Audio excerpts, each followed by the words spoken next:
que alguien va a llegar. ¿Qué pasó? La reunión a las 19 horas porque vamos a hacer a la tarde la actividad, cómo se celebra la Navidad en otras partes del mundo, vamos a cenar juntos, así que usted ya sabe todo lo que va a pasar el domingo próximo. Bien, abra su Biblia en el libro de los Hechos, capítulo 3.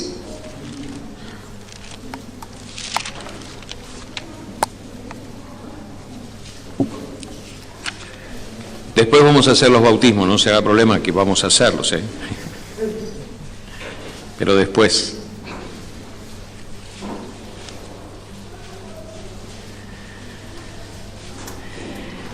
Vamos a orar.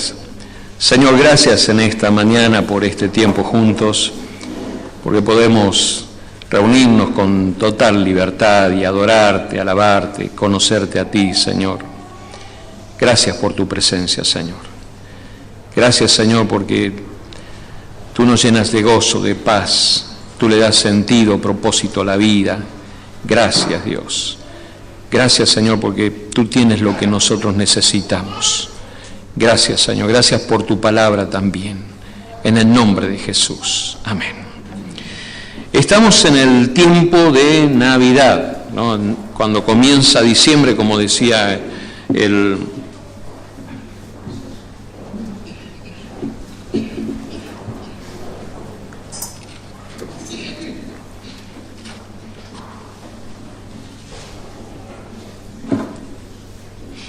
Cuando comienza el mes de diciembre, ya nos predisponemos para pensar en el último tiempo del año, el último mes, las vacaciones, fin de clases, cuántas cosas, ¿no? Navidad, Año Nuevo. Bueno, es un mes que tiene muy pocos días laborables, muchos días libres, diríamos, ¿no? Apuntando hacia la Navidad. Pero estamos pensando en la Navidad y observen ustedes, si aparece en la pantalla, la diapositiva, la primera, Navidad 2015. Y el lema de hoy es confíen en mí, confíen en mí, confíen en mí. Dios es digno de confianza. Entonces, vamos a ver estas dos puntos que quiero desarrollar hoy al pensar en la Navidad. En primer lugar, Navidad es una evidencia de que Dios es confiable. La Navidad es una evidencia de que Dios es confiable. Miren Hechos 3, 22 al 26, cuando Pedro está hablando, el apóstol Pedro, ustedes recuerdan, en este momento hubo una explosión allí en la ciudad de Jerusalén, una explosión en que tanta gente se convirtió, una revolución y comentarios y mucho se hablaba en ese tiempo. Cuando ellos iban al templo a orar, había una persona que estaba en un rengo cojo, dice la Biblia, de nacimiento, y es sanado esta persona. Y esto también trae otro momento también así sobresaliente en la ciudad, en las autoridades. Y la gente comienza a preguntar, ¿qué está pasando? ¿Qué está pasando? Y nos llama la atención que en esta respuesta que Pedro da, la respuesta que Pedro da al finalizar en el capítulo 3, verso 22 al verso 26, Pedro concluye de esta manera: Dios es confiable, Dios está diciendo la verdad y Dios está haciendo y construyendo la verdad, está cumpliendo la verdad. Dios está cumpliendo la verdad que ha dicho antes. Vamos a ver de qué manera lo dice. Verso 22. Moisés dijo: el Señor su Dios hará surgir para ustedes de entre sus propios hermanos a un profeta, como yo. Presten atención a todo lo que les diga. Eso dijo Moisés. Porque quien no le haga caso será eliminado del pueblo. Moisés estaba hablando de quién iba a venir. En verso 24, en efecto, a partir de Samuel, todos los profetas han anunciado estos días.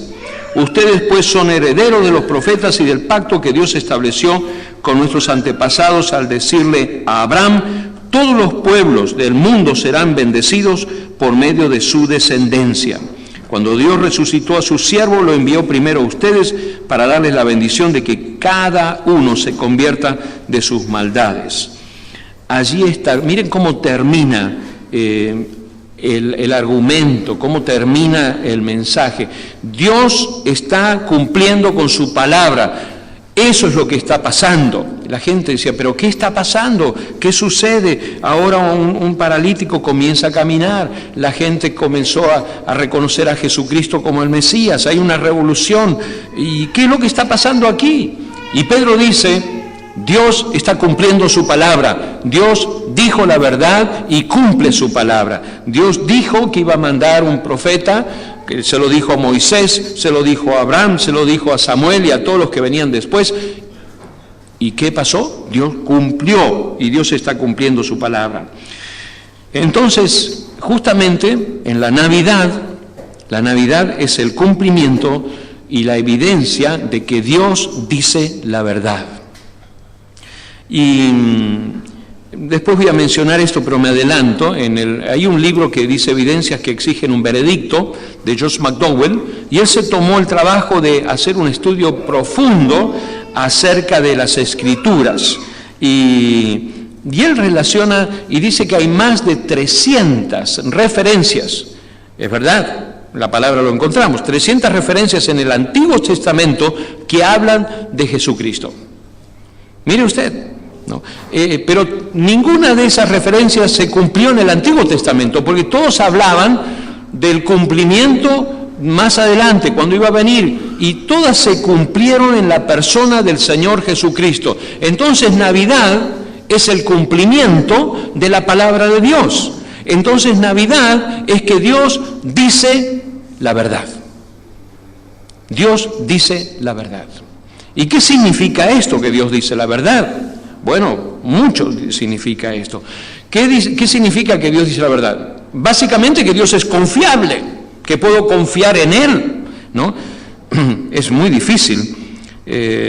Yo conocí personas, y bueno, no hay que decir nada de eso, pero uno ha tenido personas que no sabían decir la verdad, sabían mentir, vivían en la mentira. Qué difícil es confiar en una persona que miente una vez, miente la otra, y usted se da cuenta, ¿no?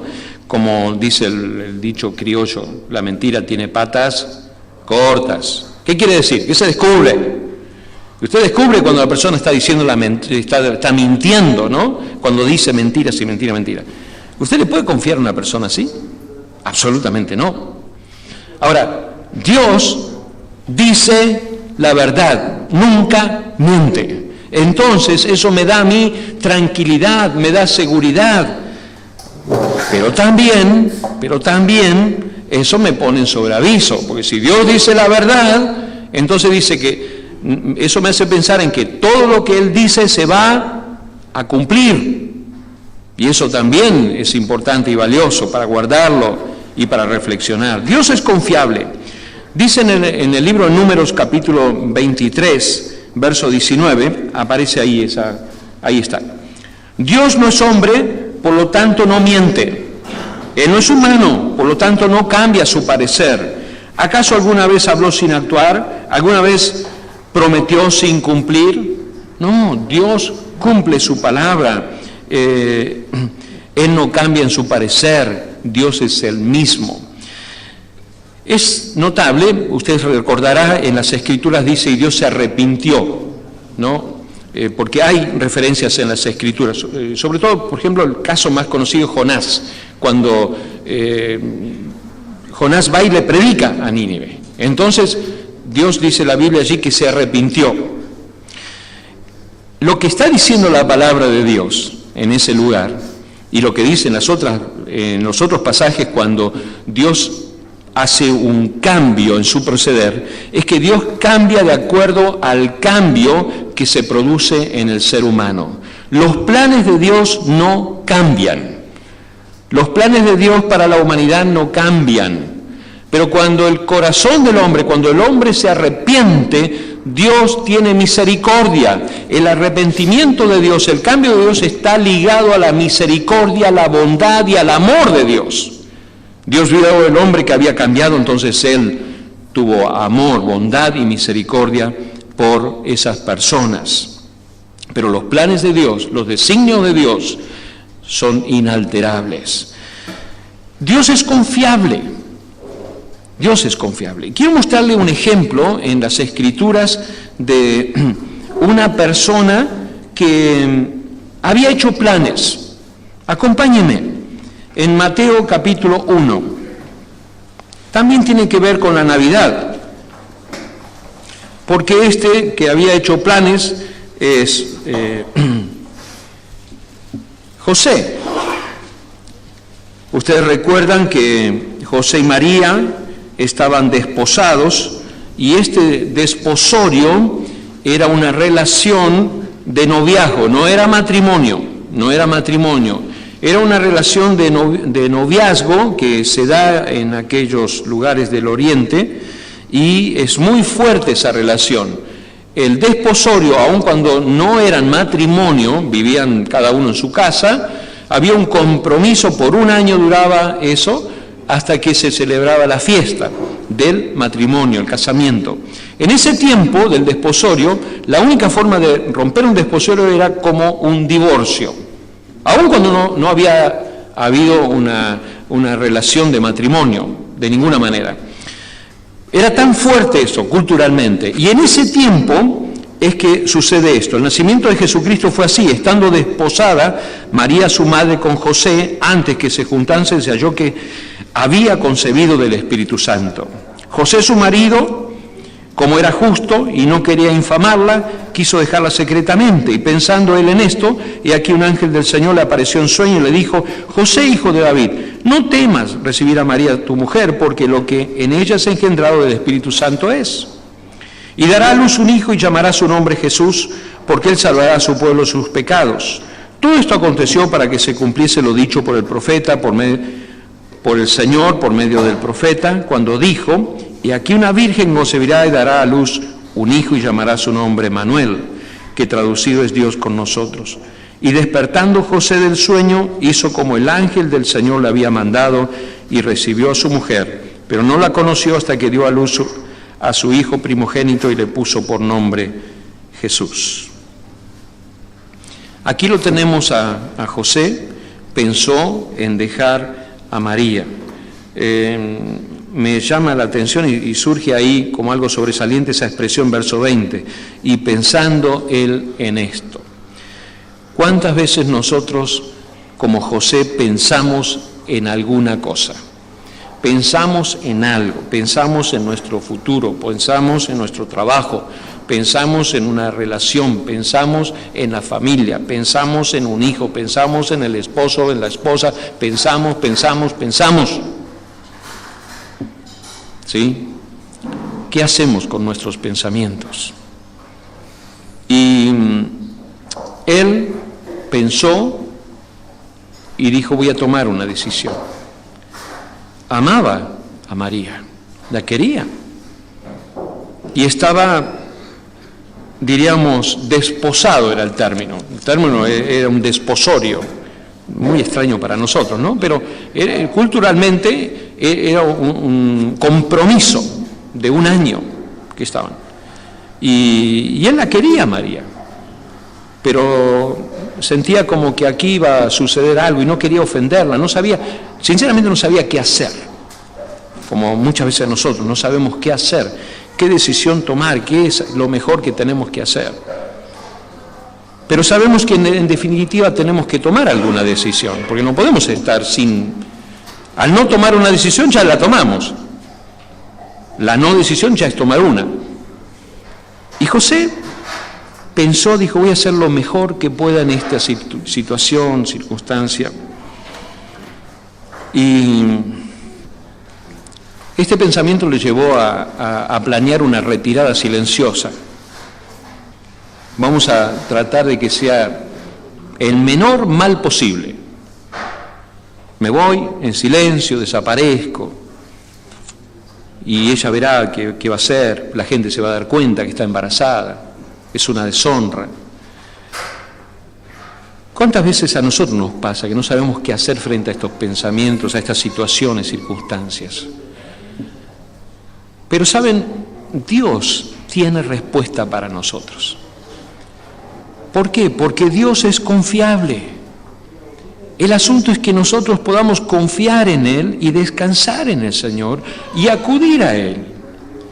Hay un detalle muy, muy interesante en el verso 19. José, su marido, como era justo y no quería infamarla, quiso dejarla secretamente. José, su marido, como era justo, lo que quiere decir que él era un hombre justo. No es que la quiso dejar porque era justo dejarla, sino porque él era un hombre justo, un hombre correcto, un hombre íntegro, un hombre temeroso de Dios, un hombre que vivía conociendo a Dios. Ese es el gran detalle de la vida de José. Y el gran detalle de nuestra propia vida también. Dios nos está desafiando a nosotros a vivir una vida de comunión íntima con Él. Y muchas veces nosotros le erramos en la vida, tomamos decisiones equivocadas y hacemos lo que no queremos hacer, y lo que queremos hacer no lo hacemos. ¿Por qué? Porque no tenemos la calidad de vida que tenía José. No hay integridad. No somos personas justas a la medida de la palabra de Dios, porque no hay temor reverente de Dios. El mayor desafío para nosotros es vivir en una comunión íntima con Dios. Ese es el mayor desafío. Y es lo que más Dios está esperando y queriendo de cada uno de nosotros, que nosotros le conozcamos a Él en lo personal, en lo íntimo, y que crezcamos en ese conocimiento de Dios. Él nos hizo con esa necesidad a nosotros. Nos hizo a nosotros con una parte flaca y débil, que solamente Él la puede llenar. Y cuando yo acudo al Señor y voy a Él y reconozco mi necesidad, Dios llena ese vacío del corazón y constantemente me está enseñando, modelando, me está ayudando a crecer y fortalecerme para que pueda vivir y pueda ser como lo era José, un hombre justo. Ahora, ya vimos aquí un hombre justo con un problema. Y uno puede decir, bueno, pero la gente buena no tiene que tener problemas. No, no es así. Estamos en un mundo donde tenemos dificultades y todos tenemos dificultades y todos tenemos nuestros problemas. El problema es cómo resolvemos nuestros problemas. Ese es el tema. ¿Cómo resolvemos nuestros problemas, no? ¿Y cómo resuelve uno los problemas? Bueno, puede seguir lo que todo el mundo hace. Y todo el mundo lo hace así. Uno puede seguir eso, uno puede seguir la cultura, lo que dice la cultura, la sociedad en que vivimos, y toda la sociedad lo hace, y bueno, yo también lo voy a hacer. Uno puede pensar en base a su experiencia, en base a sus conocimientos, en base a lo que vivió antes. Y dice, bueno, pero si yo lo hice así antes, y bueno, lo voy a hacer de esta misma manera ahora. Pero uno puede resolver también en el temor de Dios. Y aquí entra que Dios es confiable. Yo necesito descansar en el Señor y confiar en Él. Estoy seguro que José era un hombre que confiaba plenamente en Dios. Dice acá, pensando él en esto, he aquí un ángel del Señor le apareció en sueños. Un ángel del Señor le apareció en sueños.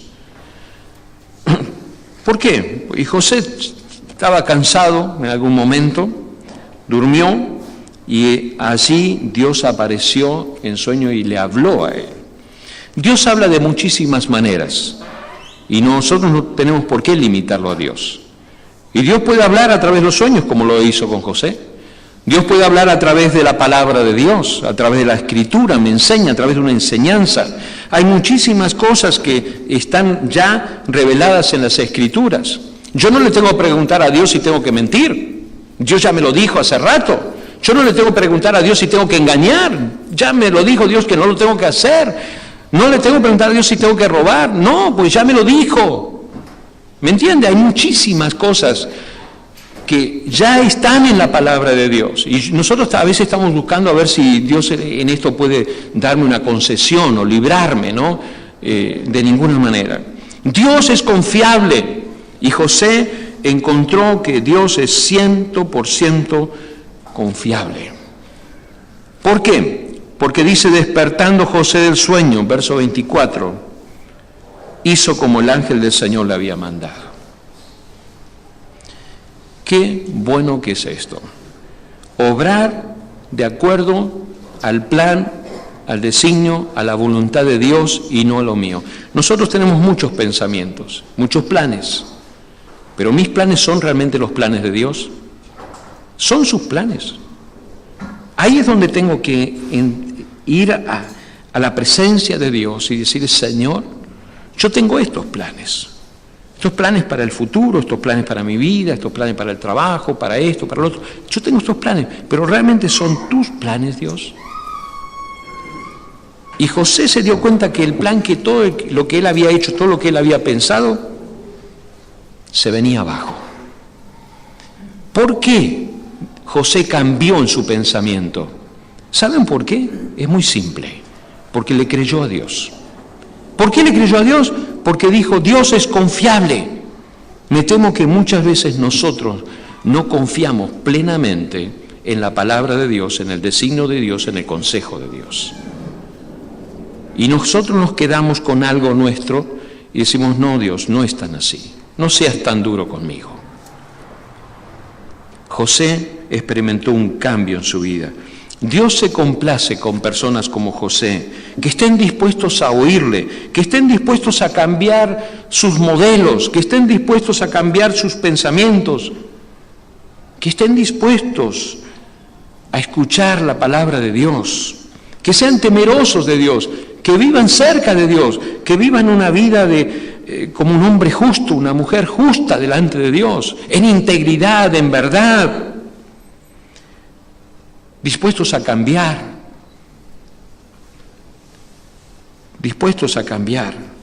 Muchas veces hacemos planes nosotros y es como que ya le ponemos el sello, esto ya está cerrado, cancelado, ya lo decreté. ¿Qué voy a decretar yo? No decreto nada, ni tengo autoridad para decretar nada. Dios es soberano. Dios es soberano. Y yo tengo que decir, Señor, es tu voluntad. ¿Por qué? Porque Dios es confiable, totalmente confiable. Y sabe, aún más, tenemos una tremenda responsabilidad nosotros. ¿Por qué? Porque esto, la veracidad de Dios, que Dios es confiable, que puedo descansar en Él, que le creo a Dios, es una bendición para mí. Realmente, puedo decir que es una bendición. Y esta misma bendición yo puedo darla a otros y transmitirla a otros y comunicarla a otros y decirles a otros, Dios es fiel, Dios es digno de confianza, Dios cumple su palabra. Y sabe, yo veo que aquí tenemos el tremendo y gran desafío nosotros como padres, de comunicarle a nuestra familia, Dios es digno de confianza, Dios es fiel, Dios es fiel. Como maestros, decirle a nuestros alumnos, Dios es fiel, es digno de confianza. Como los abuelos a los nietos le están diciendo, Dios es fiel, es digno de confianza, confía en Él, créele, Dios no va a fallar, porque nunca falló. En segundo lugar, la Navidad marcó la historia. Dice la palabra de Dios aquí en Hechos, vamos a ir al pasaje otra vez de Hechos 3:24.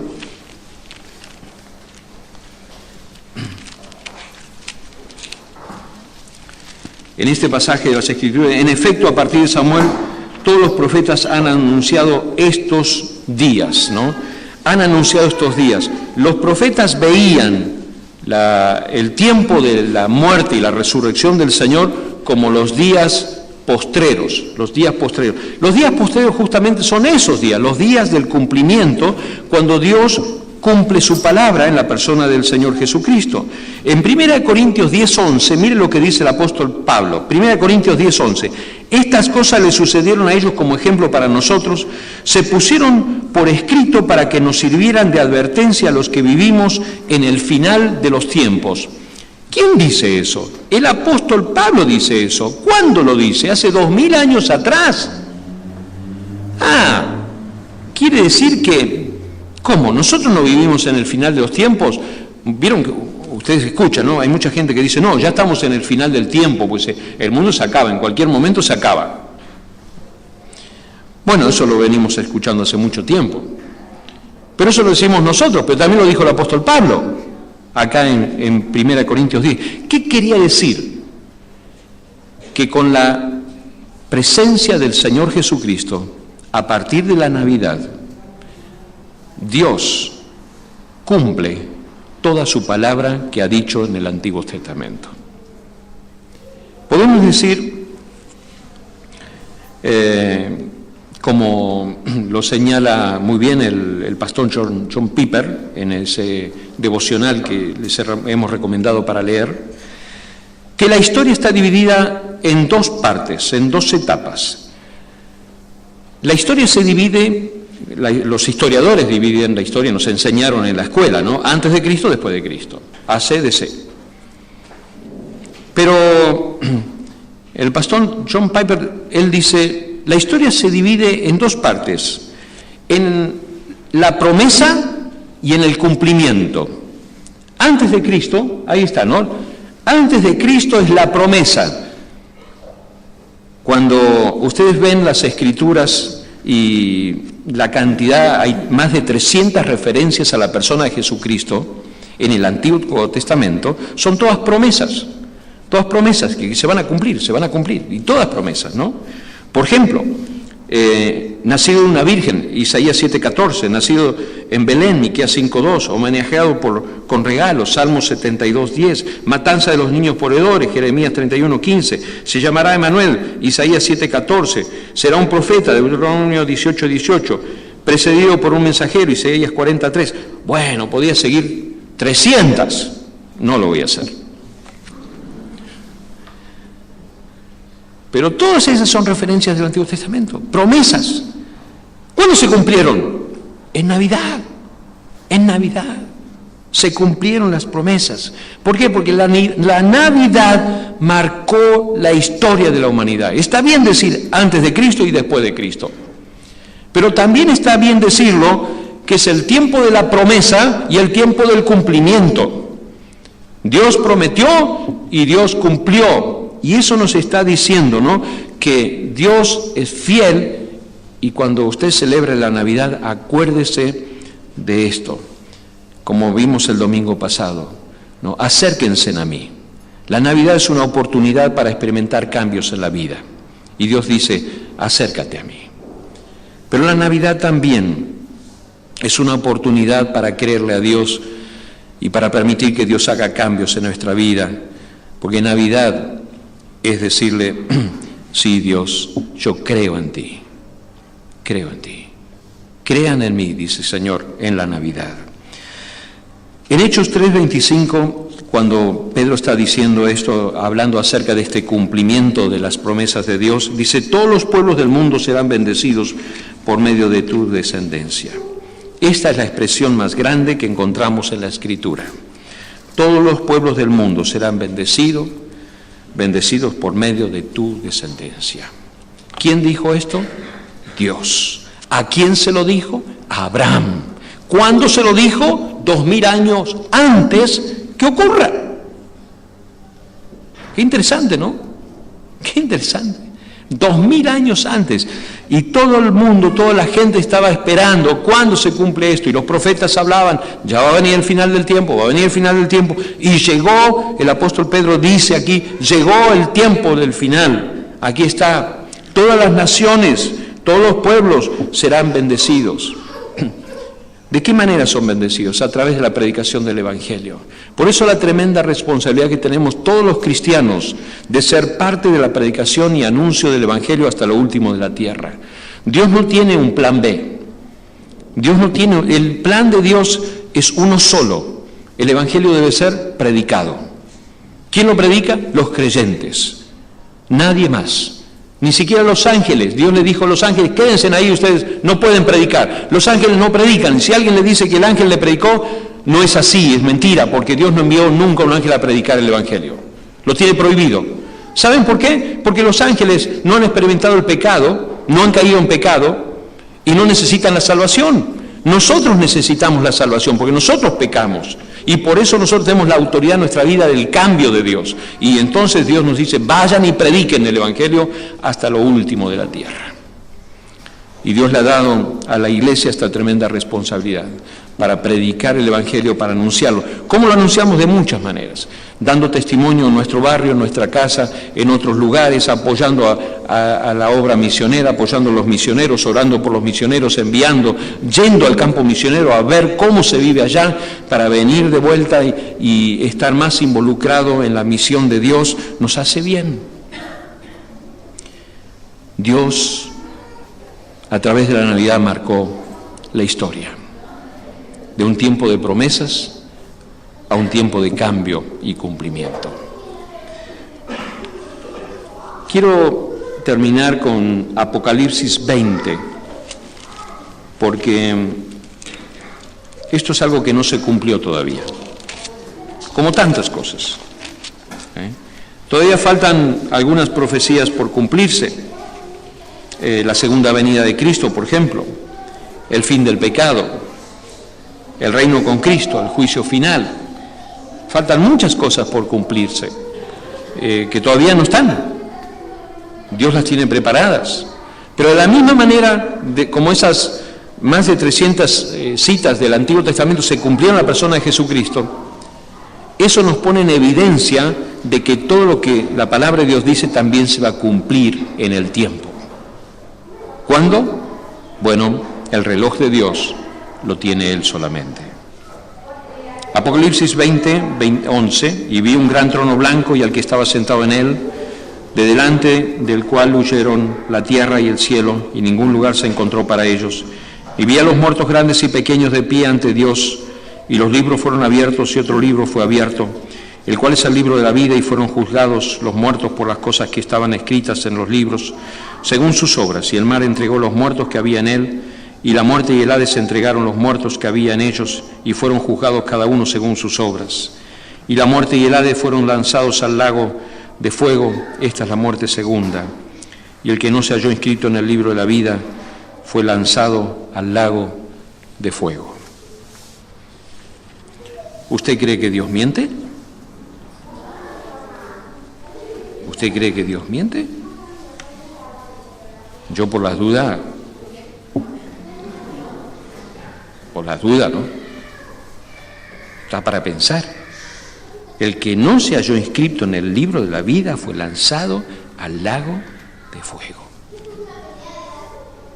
Dios dice la verdad y nos demostró que dice la verdad.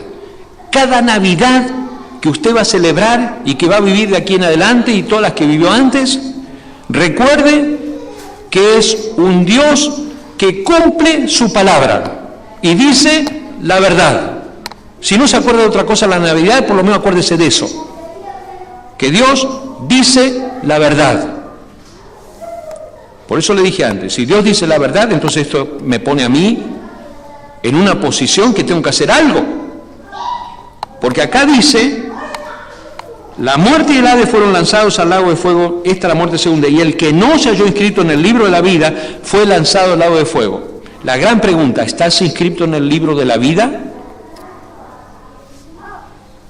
Si no, ya sabes lo que te espera. Muchas veces decimos esto, ¿no? Si nacemos 2 veces, morimos una vez. Pero si naces una vez, vas a morir 2. Usted mira qué está diciendo. Yo nazco una vez, ya nací hace muchos años atrás, pero después tuve un encuentro con Jesucristo y nací de nuevo. La Biblia dice, nacimos de nuevo. 2 veces nacimos. Primero cuando mi madre me trajo al mundo y segundo cuando Cristo entró en mi corazón. 2 veces nací. Y voy a morir una, porque un día voy a pasar a la presencia de Dios y voy a estar en el cielo con Él. Pero todos nosotros nacimos una vez, nuestra madre nos trajo al mundo. Pero si nunca has aceptado a Jesucristo como tu Salvador, vas a morir 2 veces. La primera, cuando vayas ahí en la calle Bahía Blanca, o no sé dónde. Y la segunda, cuando... Acá está, ¿vio la muerte segunda? Y la muerte y el Hades fueron lanzados al lago de fuego. Esta es la muerte segunda. ¿A usted no sabía que había una segunda? Ahora sabe. Ahora sabe. ¿Y Dios miente? No, Dios no miente. Porque vamos a morir un día físicamente, pero si usted no tiene a Jesucristo en su corazón, usted va a morir espiritualmente también. Con los demonios, lanzado al lago de fuego. Esta es la palabra de Dios. Y sabe, Dios dice la verdad, pero Dios dice muchas otras verdades. Dice, el que a mí viene no le echo fuera. Y usted puede acercarse al Señor y decirle, Dios, he vivido tanto tiempo a solas, separado. Entra en mi corazón, perdona mis pecados. Te acepto como mi Salvador personal. Y usted va a estar diciéndole a Dios, Señor, haceme nacer de nuevo. Y la única forma de que usted nazca de nuevo es que Jesucristo entre en su corazón y perdone sus pecados. ¿Quiere hacerlo? Hágalo en este momento. Quizás usted está luchando con planes y designios y con tantas cosas en su corazón. Créale a Dios. Dios tiene mejores planes que los suyos. Vamos a orar. Señor Jesús, gracias en esta mañana por esta palabra y gracias por la Navidad que nos hace recordar tantas verdades tuyas, oh Dios. Gracias porque tú dices la verdad y tú cumples, Señor, tu palabra. Te amamos a ti, oh Dios, y queremos vivir para ti. Te ruego, Dios, por las personas que estamos aquí esta mañana. Y tú nos amas a cada uno. Cuán bueno eres, Señor, y cuán tierno eres tú. Cuánta paciencia, Señor, tú nos tienes. Gracias, Señor, por eso. Gracias, Señor. Trabaja en cada corazón, Señor. Tú has venido para dar vida y vida en abundancia. Gracias por morir en la cruz y ser nuestro Salvador. Gracias, Señor. Te amamos a ti, oh Dios. En el nombre de Jesús. Amén. No se vaya de aquí sin aceptar a Jesucristo como su Salvador personal. Acéptelo a Él como el Señor, como el Salvador, y usted tendrá vida nueva, un cambio de vida profundo en su corazón. Vamos a pasar